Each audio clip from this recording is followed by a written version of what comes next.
তো দেখো আমার হাতের অবস্থা কালি ভরে কি হয়েছে। আর দেখতে পাচ্ছ উঠোনে আমি ধান মেলে দিচ্ছি। তো এখন দেখো আমার ছায়াটা কেমন লাগছে দেখতে। তো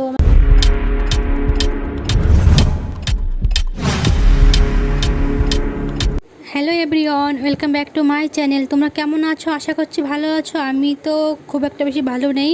তো দেখতে পাচ্ছ আর কি রোদের মধ্যে আর কি ধান ভাপাতে হচ্ছে।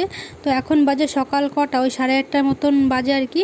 তো দেখো এখন ধান বা আমি আর কি ভাপিয়ে এই যে দেখতে পাচ্ছ পাশে, তো ওই যে কী বলে ওটাকে, যাই হোক, তো ওর মধ্যে আমি ধান আর কি ঢেলে রেখে জল দিয়ে ভিজিয়ে রাখবো। তো এটা আবার কালকে ভোরে সিদ্ধ করা হবে।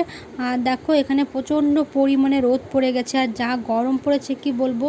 তো একদম ভালো লাগছে না। এটা হচ্ছে দুদিন আগেরকার ভিডিও, দুদিন আগে যে প্রচণ্ড পরিমাণে গরম পড়েছে তখনকার ভিডিও।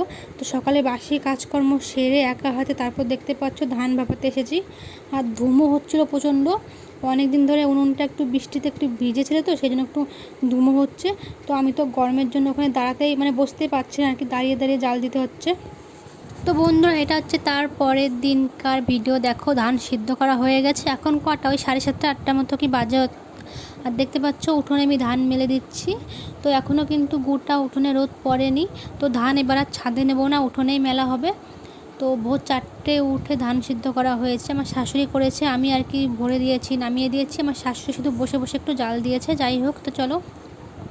তো বন্ধুরা ধান তো সিদ্ধ হয়ে গেছে, দুদিন করেছি। তো এবার আর এখন আর সিদ্ধ করব না।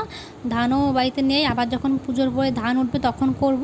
তো যেই কড়াইতে ধানটা সিদ্ধ করেছিলাম, তো সেই কড়াইটা এখন ভালো করে মেজে ঘষে তুলে রাখতে হবে, যেহেতু কালি পড়ে গেছে।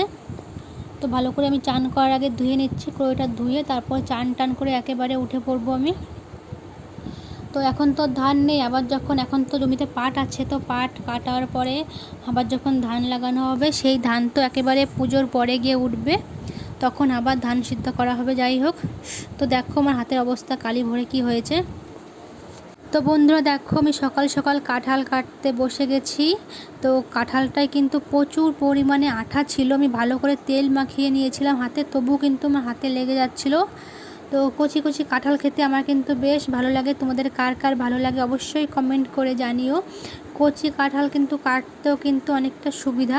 আর যখন কাঁঠাল একটু বড় হয়ে যায় তখন কিন্তু সেই কাঁঠালের মধ্যে যে ভুসড়োগুলো হয়ে যায় সেইগুলো তো আর খাওয়া যায় না, তো কাটতে কিন্তু অনেকটা টাইম লেগে যায়। তো তোমরা কে হাতে কি মাখিয়ে কাঁঠাল কাটো অবশ্যই জানিও। আমি তো সর্ষের তেল মাখিয়ে কাঁঠাল কাটি। আর দেখো আমার ছায়াটা কেমন লাগছে দেখতে। তো আমার কাঁঠাল কাটা কমপ্লিট হয়ে গেছে। এগুলো আমি এখন গরুকে দিয়ে আসবো, কাঁঠালের খোসাগুলো। আর দেখতে পাচ্ছ এখানে এক গাবলা হয়েছে কাঁঠাল। তো এখন খাওয়া হবে, আবার রাতের জন্য রাখা হবে। রাত্রেবেলাতে আর কি রুটি দিয়ে কাঁঠাল খাওয়া হবে।